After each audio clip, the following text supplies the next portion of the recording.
반갑습니다. 오복음TV와 함께하는 복음으로 보는 성경 마태복음 5장입니다. 마태복음 5장은 이제 마태복음 5장부터 저희들이 이렇게 볼 때 우리 1장에서는 우리 탄생, 동방박사, 또 애굽 보았지요. 또 3장은 2장은 그랬고 3장은 세례, 4장은 시험, 5장은 산상수훈입니다. 7장까지 보세요. 1절에 보시면 5장 1절에 보면 5장 1절을 보면 산에 올라가 앉으시니 그랬습니다. 5장 1절에 8장 1절 보세요. 산에서 내려오시니 있지 않습니까? 그래서 이제 5장에는 산에 올라가 앉으셨고 8장 1절이니까 5장 6장 7장이 산상수훈이다 이렇게 이야기를 하고 있습니다. 그래서 5장 6장 7장은 산상수훈인데 5장은 팔복이고 6장은 구제기금, 7장은 구조반. 요거는 우리가 나중에 공부하면서 보겠습니다. 오늘 2021년 5월 10일 월요일 오후 7시 10분을 지나고 있습니다. 자, 이제 이 산상수훈을 우리가 볼 건데 제가 이제 그 서론이 너무 길어서 전체적으로 좀 하고 싶은 걸 못했는데요. 다시 마태복음의 이해를 위해서 조금 이렇게 보겠습니다. 오른쪽 보시면 오른쪽에 보면 이게 이제 이 갈릴리, 사마리아, 유대 요 지역을 외우세요. 갈릴리, 사마리아, 유대 이걸 이제 이렇게 외움으로 말미암아 이제 나중에 이해가 쉬워집니다. 갈릴리, 사마리아, 유대. 그다음에 오른쪽은 뭡니까? 데가볼리, 베레아. 배 위에 대가리가 있다 이렇게 외우라 그랬는데 여러분 이해하시고 이렇게 외우면 좋겠고, 공관복음은요 갈릴리 중심으로 주로 이렇게 기록이 됐습니다. 요한복음은 유대 중심으로 기록이 됐다 이렇게 좀 기억을 하고 넘어갑시다. 물론 뭐 꼭 그렇게 된 건 아닌데 보세요. 자, 이 갈릴리, 사마리아, 유대인데요.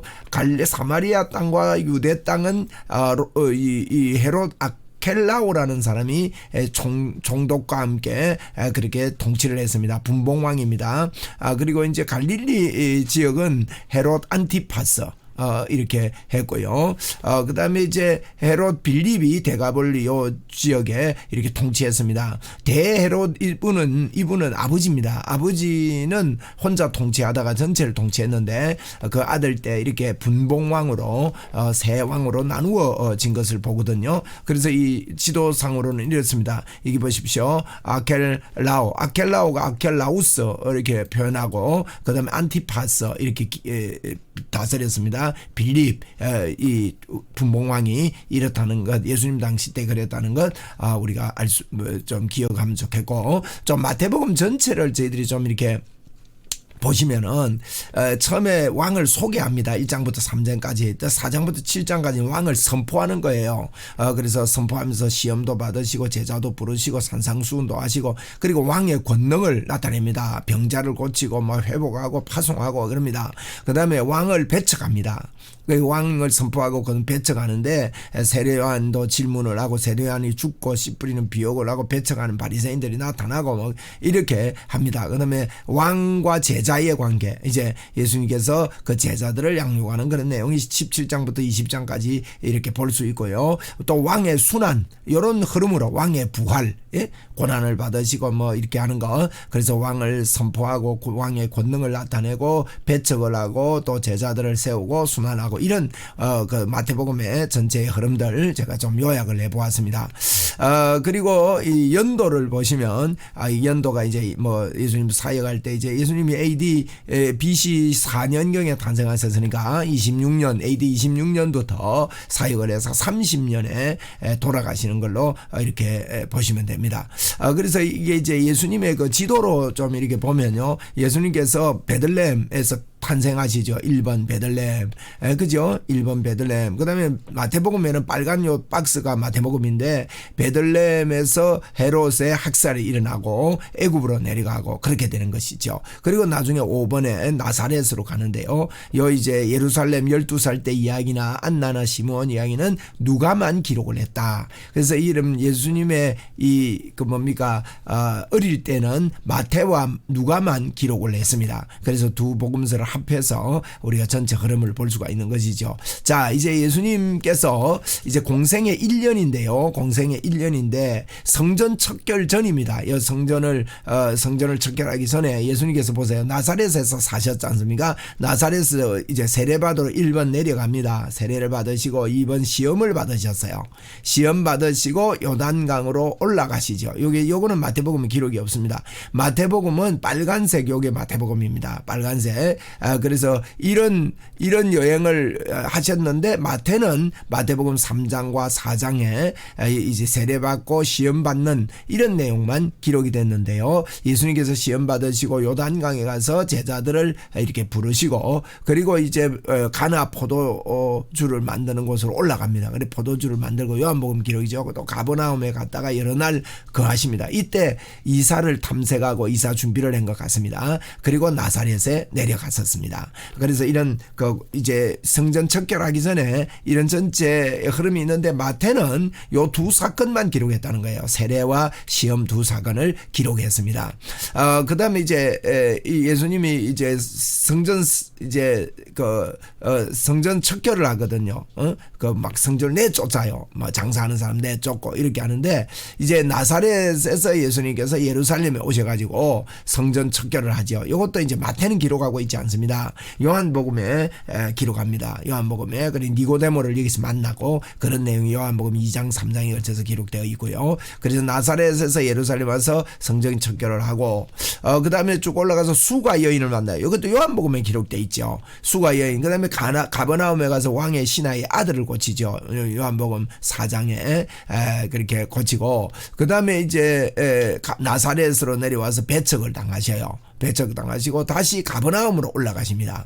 그래서 배척당하는 이 기록은 마태복음 3장에 기록되어 있습니다. 그래서 가버나움에 올라가서 베드로 마태를 부르고 가르치고 귀신 내쫓고 폭풍을 잠잠케 하고 중풍병자를 치료하고 이런 내용이 마태복음과 마가복음 누가복음에 이렇게 기록이 되어 있습니다. 그래서 이제 마태복음만 딱 볼 때는 아주 이게 뭐 이런 내용들이 없습니다만은 사복음서를 전체를 볼 때 예수님께서 초기에 이런 선을 따라 여행을 하셨다. 선도 여행을 하셨다. 그 다음에 이제 공생의 2년 차입니다. 2년 차. 2년 차를 보시면은 이제 예수님께서 이제 가버나움에 가서 지금 살고 계시거든요. 그래서 가버나움에 이사를 가서 살고 계신데 1번 보십시오. 예루살렘에 내려와서 38년 된 중풍병자를 고치신 이야기가 요한복음에 기록이 되어 있고요. 또 올라갑니다. 올라가서 가버나움에서 사역하시고 그리고 이제 두 번째 이제 가버나움 2번 요 가버나움이거든요. 백부장 뭐 12제자 산상수훈 이럴 때 요때 이제 산상수훈을 한글로 이렇게 봅니다. 그래서 산상수훈이 마태복음 5장부터 이렇게 7장까지 기록이 되어 있는데 이것이 이제 공생의 2년 때. 그럼 마태복음은 순서대로 기록된 게 아니에요. 순서가 아닙니다. 그래서 이 정도에 기록된 걸로 그렇게 알려져 있습니다. 그 다음에 이제 나인성 과부, 그죠? 기억나시죠? 내려갔다가 올라오는, 그리고 이제 이 주변을 돌면서 이 주변을 이제 갈릴리 나사렛 지역을 돌면서 이제 거라사인 땅에 폭풍도 잔잔케 하시고 뭐 혈루병 걸린 여자 이게 낫게 하시고 이런 내용들이 여기에 이렇게 2차 때 2년 차 때 기록이 되어 있습니다. 그다음에 3년 차 때는 굉장히 복잡합니다. 여기 지금 다 기록되지 않는데요. 가버나움에서 우리 예수님이 사역을 하시면서 이렇게 쭉 이 주변에 많은 사역을 하시고 나중에 요까지 가요. 이제 피신도 가거든요. 수로보니게라는 이 여인이요. 뭡니까? 이쪽에 있습니다. 왼쪽 바닷가에. 지금 바닷가가 여기네요. 그래서 수로보니게 여인까지 갔다가 피신도 하시고 피신을 4차례나 하십니다. 예수님께서 숨습니다. 그런 내용이 3차까지 있고 순환도 예고하시면서 어디로 내려옵니까? 점점 예루살렘으로 내려오셨다가 예루살렘에서 여리고 쪽으로 가셔서 베레아 사역도 하시고 다시 에브라임 땅으로 가서 사역을 하시고 또 베레아로 갔다가 나중에 결국 베다니로 가서 예루살렘에 들어가서 예수님께서 잡히시는 그런 이제 입체적으로 우리가 지도를 전체를 보면서 예수님이 1년차, 2년차, 3년차 이런 사역을 하셨다 하는 것을 우리는 지도를 통해서 이렇게 볼 수가 있습니다. 자, 지도를 전체 전체적으로 한번 보겠습니다. 처음에 예수님 공생이 시작 전에입니다. 그 다음에 이제 공생이 시작하시면서 예루살렘을 척결하기 전에 이런 여행을 한번 하셨습니다. 시험을 받으시고 광야에 시험 받고 다시 이제 나사렛으로 올라가시는 장면, 또 이제 가버나움으로 가셨다가 가버나움에서 예루살렘 척결 사역하는 장면, 그래서 가버나움까지 가시는, 그리고 이제 가버나움에서 이사를 하고 난 다음에 2년 차에 우리 예수님께서 이제 예루살렘에 내려왔다가 올라갑니다. 그래서 예루살렘에 내려올 때는 늘 6월절입니다. 6월절 중심에는 6월절에 예루살렘 오셨다가 가셨다가 이러면서 그 이제 1년, 2년, 3년 차에 이런 사역을 하십니다. 그래서 총 4번의 6월절을 지났다고 보는데요. 저는 3번째 6월절에는 예수님께서 나타나지 않으시고 그 갈릴리 지역에서 사역을 하시고 4번째 6월절에 내려오셔서 잡히시고 돌아가시게 됩니다.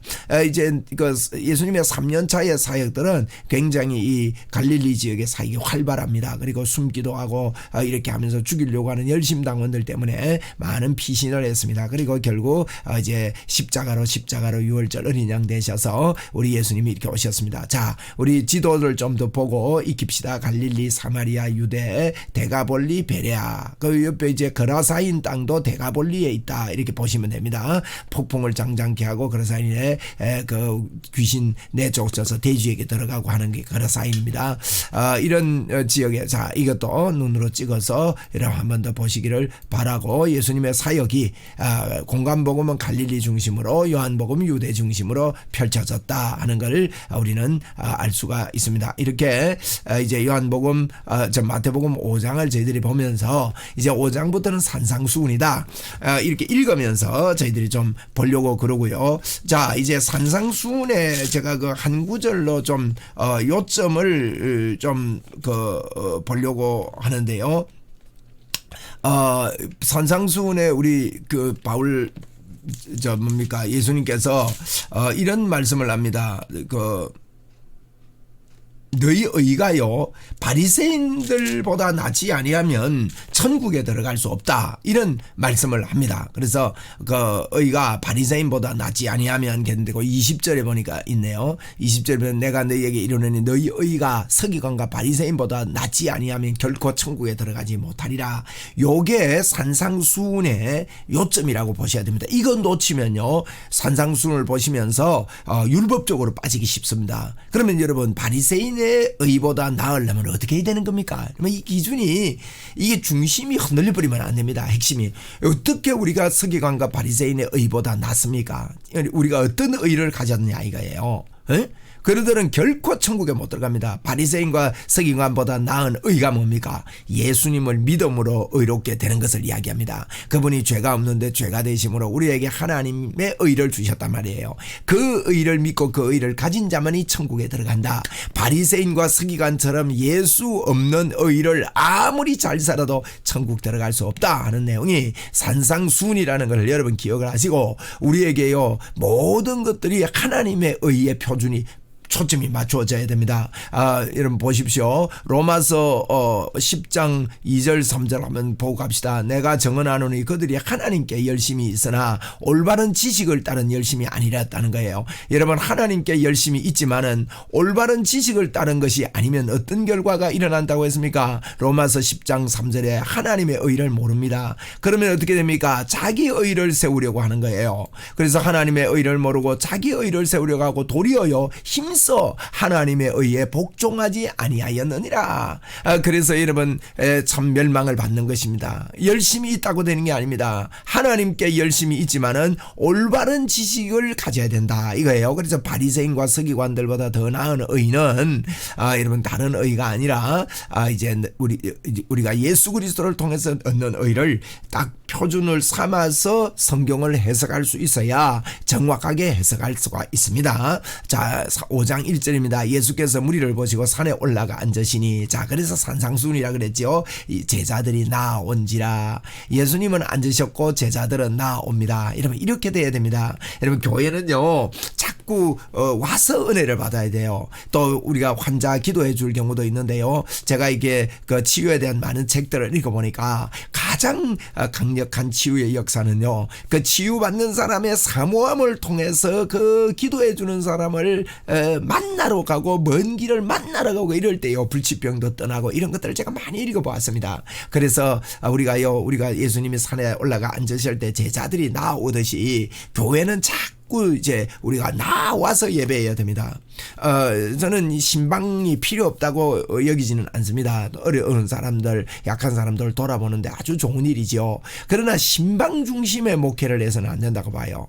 자꾸 이렇게 나오도록 하고 하나님께 나오고 사모하고 이런 것에 하나님의 축복과 건강이 있습니다.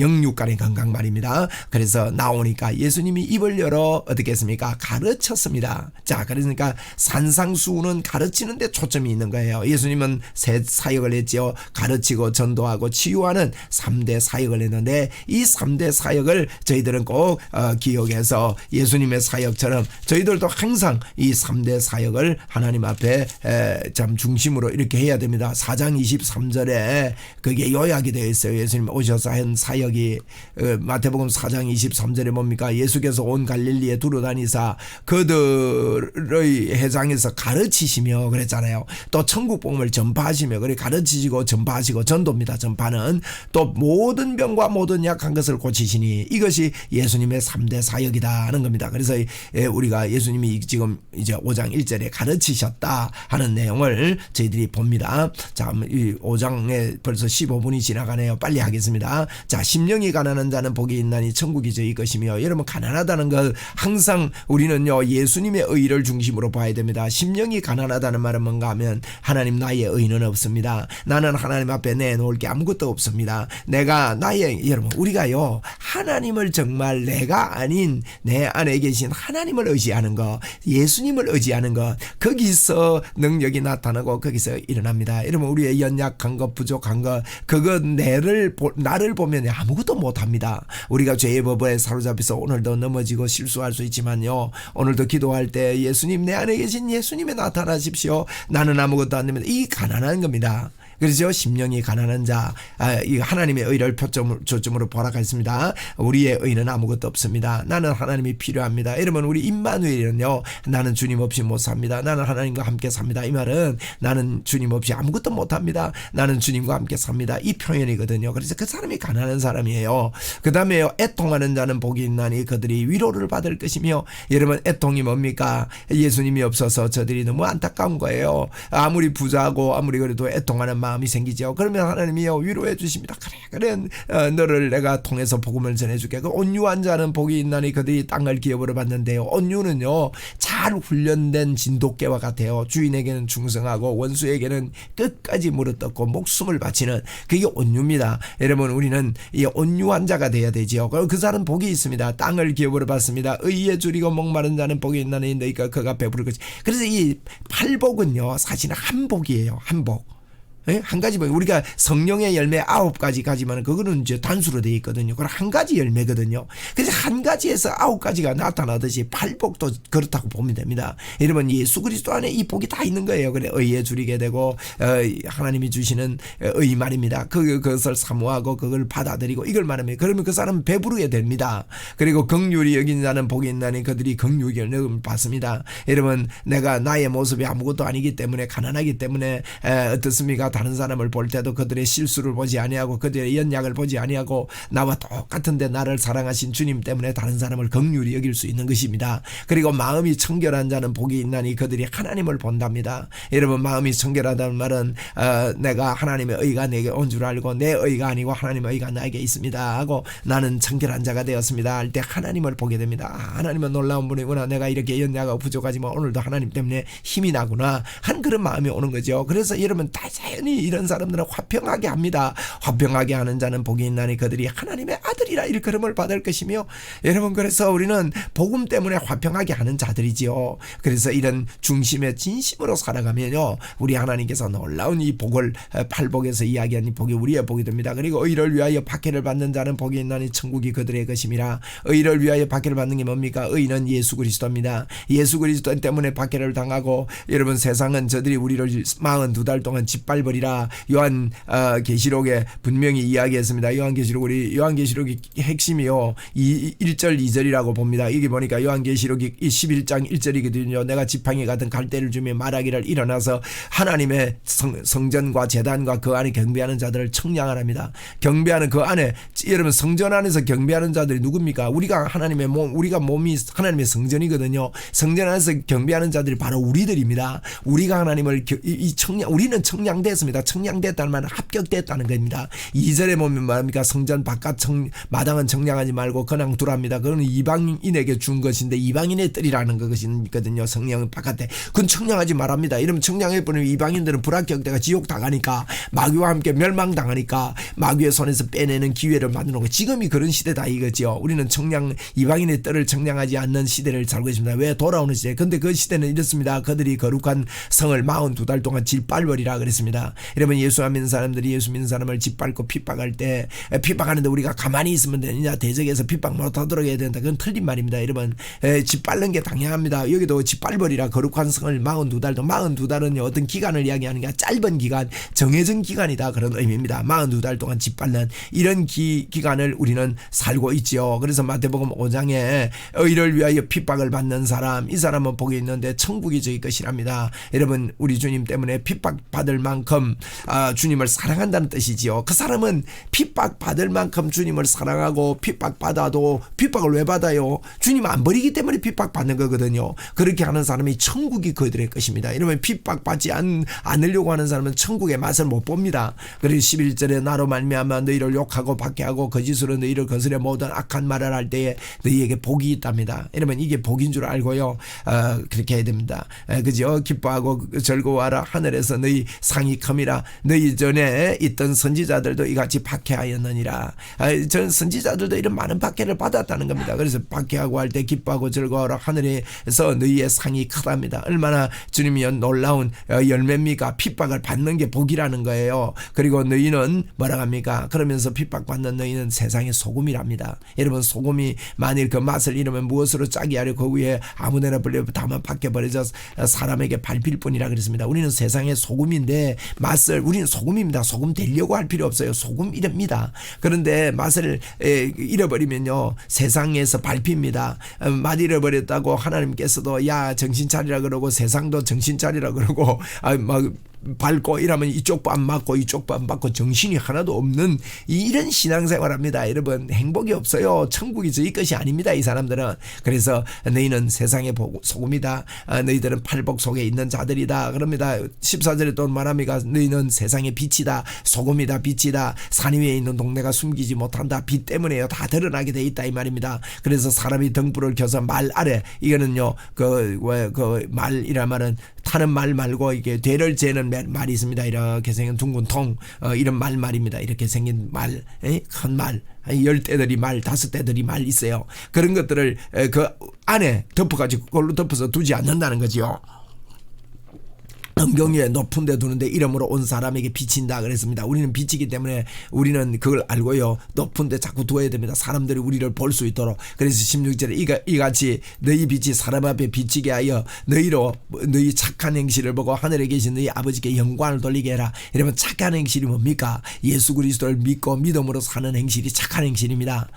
착한 일이 착한 행실이 아닙니다. 스님도 또 다른 종교인들도요, 착한 행실, 우리가 생각하는 착한 일 참 많이 합니다. 그런데 여러분, 우리가 성경을 기준으로 해서 하나님은 그런 일들을 착하다고 하지 않습니다. 여러분, 불의이웃 돕기 단순히 하는 게 착한 일이라고 하지 않습니다. 우리가 불의이웃 돕기도 하지 말라는 게 아닙니다. 예수님을 믿음으로 말미암아 예수 믿는 가운데서 그 사랑을 나타내고 복음 전거를 위해서 그렇게 해라는 것이죠. 17절입니다. 내가 율법이나 선지자를 폐하러 온 줄로 생각하지 말라. 폐하러 온 것이 아니라 완전하려 함이라. 여러분, 선지자나 율법들을 그 안 지켜도 된다 그러려고 온 게 아니에요. 우리 주님을 알게 되면 하는 마음을 알아서 받아서 더 율법을 지키고 선지자의 말을 지키는 것이죠. 18절에 진실로 너희에게로는 천지가 없어지기 전에 율법의 1.1핵이라도 결코 없어지지 아니하고 다 이루리라 그랬거든요. 그러므로 성경에 있는 말씀이 우리가 지킬 필요가 없다, 쓸데없다, 예수님 십자가만 믿으면 된다, 그 의미가 아닙니다. 여러분, 예수님의 십자가를 믿으면요 우리에게 감격이 일어나고 감동이 일어나고 주님의 마음을 알아서 더욱더 하나님의 말씀을 지키게 되는 것입니다. 지킬 능력이 생기는 거예요. 원수를 사랑하는 능력이 생기는 거지요. 그러므로 누구든지 이 계명 중에 지극히 작은 것 하나도 버리고 또 이같이 사람을 가르치는 자는 천국에서 지극히 작다 일컬음을 받을 것이요 누구든지 이를 행하여 가르치는 자는 천국에서 크다 일컬음을 받는답니다. 여러분, 그래서 우리가 우리 임의적으로 그런 것들을 제거하지 말고 하나님의 감격, 하나님의 사랑, 하나님의 능력을 받아서 모든 성경을 지킬 수 있는 능력을 가지고 우리는 큰 자로 이 땅을 살아가는 자들입니다. 20절입니다. 내가 너희에게 이르노니 너희 의가 서기관과 바리새인보다 더 나지 않으면 결코 천국에 들어가지 못한다. 이게 요절이라 그랬죠. 산상수훈의 요절입니다. 왜 이런 말씀을 합니까? 성경 전체의 요절이라고 할 수 있습니다. 여러분, 종교인들에게, 유대인들에게 주는 말씀은 이기 키입니다. 유대인들이나 바리새인과 서기관들보다 더 의가 낫지 않으면 안 됩니다. 그 나은 의가 뭡니까? 예수 그리스도를 믿음으로 미치는 의인이 차별 없는 그 믿음을 말합니다. 21절입니다. 옛 사람에게 말한 바 살인하지 말라. 누구든지 살인하면 심판을 받게 되리라 하였다는 것을 너희가 들었으나 나는 너희에게 이르노니 형제에게 노하는 자마다 심판을 받게 되고 형제에 대하여 라가라 하는 자는 공회에 잡히게 되고 미련한 놈이라 하는 자는 지옥불에 들어가게 되리라. 형제 없인 여기는 자, 쉽게 말해서 남을 나보다 낮게 여겨야 되는데 남을 나보다 낮게 여기는 그런 사람들은요 복음 증거에 자격이 없는 거예요. 그 예수 믿는 사람이 아닐 수도 있습니다. 여러분, 자꾸 그런 생각이 드는 것은, 그래서 예수님의 은혜가 우리 속에 살아남도록, 여러분, 그래서 부부간에도요 좋아집니다. 예수 잘 믿으면요 부부를 존중하고 아내를 존중하고 남편을 존중하고 나이 들면 들수록 다 존중하고 귀히 여기고 높여주고 위로해주고 서로 힘이 되고 그렇게 되는 것이죠. 23절입니다. 그러므로 예물을 제단에 드리다가 거기서 네 형제에게 원망을 들을 만한 일이 있거든 생각이 나거든 예물 드리고 종교행위 하지 말라는 거예요. 종교행위가 중요한 게 아니라 우리 중심에 정말로 사랑하는 마음으로 심령이 가난해서 복음 증거를 위해서 이렇게 사는 자들이 돼야 된다. 그래서 형제에게 원망을 들을 만한 일이 있으면 그거 풀어야 된다는 거예요. 풀어야 돼요. 하나님 사랑, 이웃 사랑에 대해서 이야기를 하고 있습니다. 24절 예물을 제단 앞에 두고요.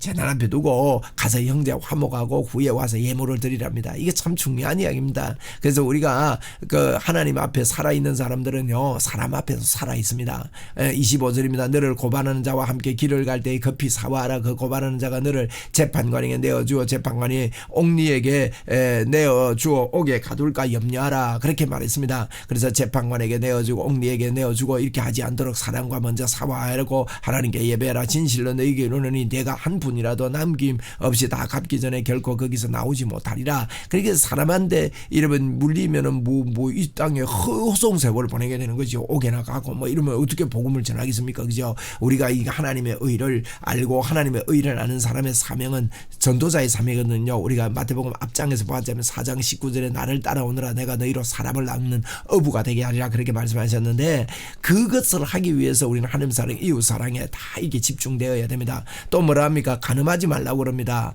세상은 가늠합니다. 그러나 너희가 가늠하지 말라 들었지만은 나는 너희에게는 음욕마저도 품지 말고 이미 가늠했다. 그런 말씀을 하면서 우리의 중심이 하나님께 있을 것을 말씀합니다. 또 29절입니다. 만일 내 오른눈이 너로 실족하게 하거든 빼어버리라. 내 백체 중 하나가 없어지고 온몸이 지옥에 던지는 것보다 유익하니라. 마태복음 5장 29절이지요. 그죠? 이렇게 마태복음 5장에서 우리에게요 눈이 너로 실족하게 하면 눈을 빼어버리라 이런 말을 합니다. 이러면 눈 때문에 바쁘다고 지옥에 던져지면 안 되는 것이죠. 또 만일 내 오른손이 너로 실족하게 하든 찍어버리라. 내 백체 중에 하나가 없어지고 온몸이 지옥에 던져지는 것보다 나으리라 그랬거든요. 이 마가복음 9장에도 이 말씀을 했습니다. 이러면 발도 손도 찍어서 불구로 지옥 가는 것보다 천국 가는 게 낫다 그런 이야기를 합니다. 일러서 누구든지 아내를 버리려도 이혼 정서를 줄 것이라 그랬습니다. 아내를 함부로 버리지 말고 사랑해라는 의미죠. 나는 너희에게 이르노니 누구든지 음행한 이유 없이 아내를 버리면 이는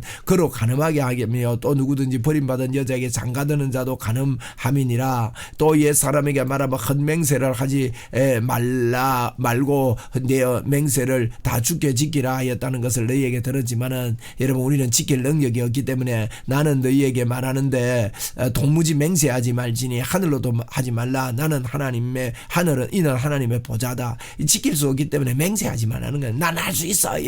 그렇게 심령이 가난한 자로 나는 주님이 하게 하신다. 하나님의 능력 주시면 한다. 이렇게 말해야 되는 거죠. 우리가 치유할 때도 그렇고 기도할 때도 그렇고 선포할 때도 다 마찬가지입니다. 여러분 우리가요 우리의 힘으로 하면은 권세 있는 예수님의 이름으로 말할 수가 없습니다. 그러나 예수 그리스도의 그분이 하시기 때문에 우리 자꾸 말해야 됩니다. 그죠? 35절 땅으로도 하지 말라. 이는 하나님의 발등상이며 예루살렘으로도 하지 말라. 이는 큰 임금의 성임이요. 그러니까 뭐 어떤 다른 걸로 하지 말래요. 땅의 우상들 이름이나 뭐 다른 것들이나 또 뭐 어떤 예루살렘이라 말한 큰 뭐 어떤 건물이나 이런 것들을 다 포함하는 겁니다. 내 머리로도 하지 말라. 이는 내가 한 터럭도 검고 희게 할 수 없다. 네가 지식으로 하거나 뭐 너의 육체의 건강함으로 하거나 뭐 내가 뭐 권세가 있거나 이런 것도 하지 말라는 거예요. 그리고 오직 너의 말은 옳다 아니라 이는 이에서 지나는 것은 악으로부터 나느니라. 그래서 사람이 거들먹거리고 이렇게 그 산성수훈에서요 가난한 자로 심령이 가난한 자로 온유한 자로 이렇게 살 것을 이렇게 풀어서 설명을 하고 있다고 보시면 됩니다. 38절에 또 눈은 눈으로 이는 이로 갚으라 하였다는 것을 너희가 들었으나 나는 너희에게 이르노니 악한 자를 대적하지 말라. 누구든지 내 오른뺨을 치거든 왼뺨도 돌려대라 하면서 이는 인으로 원수 갚으려고 하지 말라는 겁니다. 또 너를 고발하는 하여 속옷을 가지고자 하는 자에게 겉옷까지 내어주라. 그러니까 이제 이 긍휼이 여김이 있어야 된다는 거죠. 또 누구든지 너로 억지로 오리를 가게 하거든 그 사람은 심리 동행하라 합니다. 대단하죠, 그죠? 이게 복음을 가진 사람들의 모습입니다. 매를 맞아도 그들에게 복음을 전하고 예수 믿으라 되고 돌에 맞아도 스데반도 죽으면서 아버지여 저들의 죄를 저들에게 돌리지 마시고 용서해주고 저들도 예수 믿게 해주십시오. 이렇게 했듯이 우리는 전도자로요 이 땅에서는 이 일을 위해 산다는 거예요. 그래서 42절에 내게 구하는 자에게 주며 내가 꾸고자 하는 자에게 거절하지 말라. 우리가 이거 거절하지 않고 사랑을 베풀면 복음이 전거된다. 내 이웃을 사랑하고 내 원수를 미워하라 하였다는 것을 너희가 들었으나 나는 너희에게 이르노니 너희는 원수를 사랑하며 너희를 박해하는 자를 위하여 기도하며 이같이 한즉 하늘에 계신 너희 아버지의 아들이 되리니 이는 하나님이 그를 해와 악인과 선인에게 비추어 비를 의로운 자와 불의한 자에게 내려주심이라. 하나님이 뭐 비 같은 거 햇빛 같은 거 악하다고 안 줍니까? 다 준다는 거예요. 이걸 보고 우리가 일반 은총이라 그러는데 일반 은총은 누구에게나 다 주듯이 특별 은총도 누구나 다 받기를 하나님은 원하시는 것입니다. 그래서 우리가 그들을 제거해서는 안 됩니다. 이 사람이 예수 안 믿을 거야. 이 사람이 예수 안 믿어.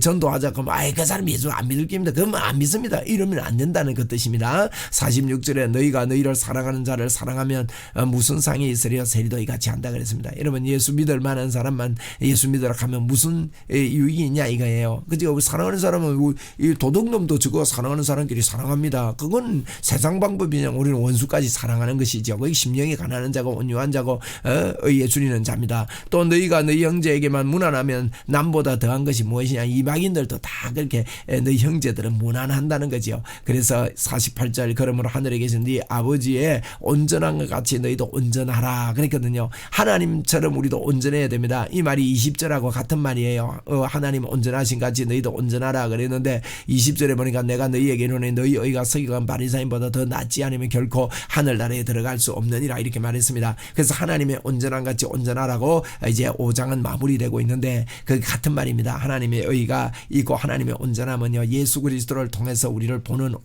그 온전함입니다.